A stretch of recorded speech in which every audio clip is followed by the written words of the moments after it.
Hello, everyone. Thank you. Again, this is Leadership Wednesdays.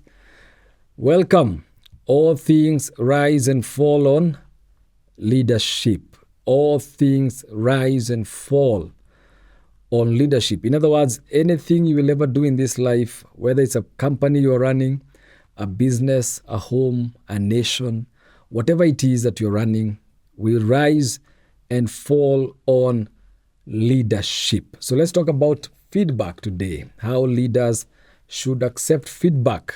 Okay, feedback is one of the difficult things for a leader to receive. I know many of us as leaders, even as you're watching, it's very hard to receive feedback, especially negative feedback, when people seem like they want to correct you, they want to tell you how to run your business, tell you how to lead.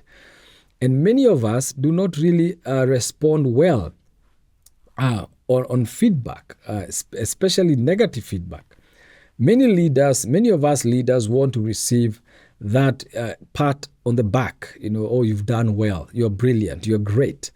Keep it up, you're doing well, you're teaching very well, you're great, my God, you are going far. Those are the kind of feedback we want to receive. But then we don't want to hear the kind of feedback that says, you did not address that point well. You did not do this. You made a mistake in this. You delayed. You are indecisive. You are this and that. Many leaders don't want that kind of feedback. Yet, in truth, if you want your leadership to be great, if you want to develop your leadership and to become the kind of leadership that you really want to execute and very influential, then you must accept feedback. Good feedback, bad feedback, you must always get feedback.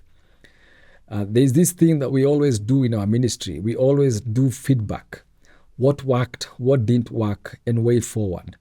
And sometimes the things that did not work are squared on you. Like it's you as a leader who actually made those things not work. And so we always do this debrief because it's a feedback way of knowing what can we improve next in the next video or the next ministry or the next mission or the next sermon. And these are the things that we need as leaders.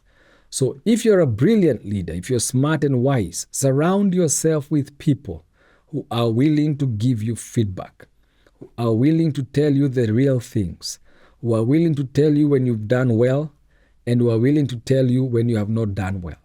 Allow them to speak into your life. Allow them to give you feedback.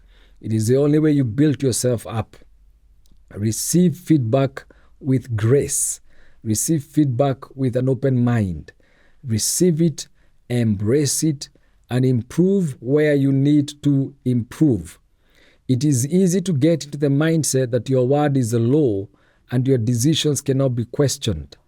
But the truth is, your word is not law, and yes, your decisions can be questioned.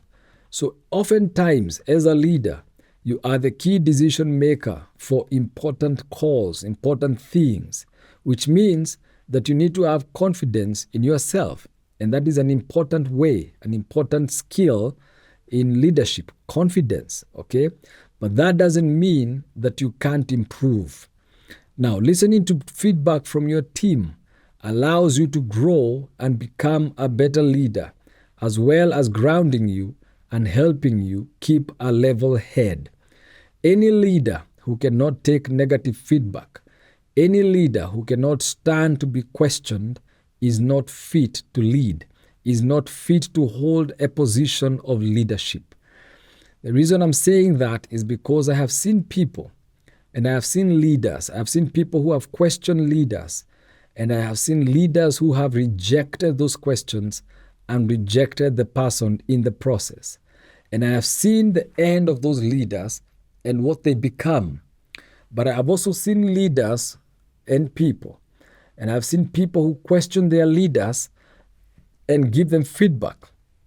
And I've seen leaders who have listened to that feedback, listened to those questions, and responded with grace and openness. And I have seen the end of those leaders and how high they have been elevated. So leadership feedback is important. It is important for you as a leader to receive feedback, both negative and positive. When you're receiving feedback, make your notes, write whatever notes, consider the source of the feedback.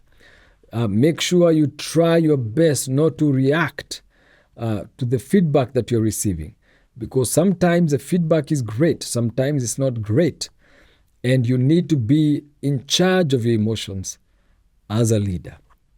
Remember, all things rise and fall on leadership.